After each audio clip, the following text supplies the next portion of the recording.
Hello everyone! Last Sunday was Mother's Day, so in today's vlog we will be showing you how me, my friends, and family celebrated it.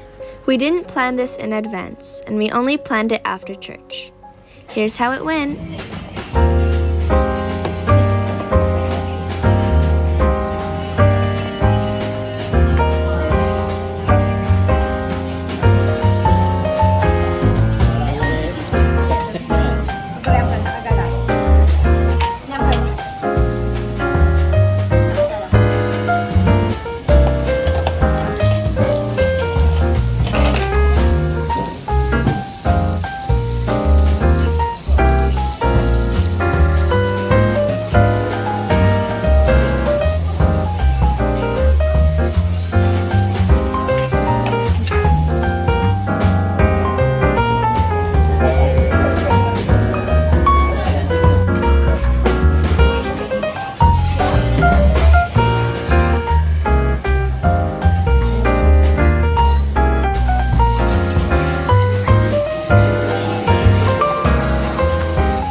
So that's it for our lunch dinner at Gangnam Style Barbecue Buffet. Here are some arts and crafts we made for Mom.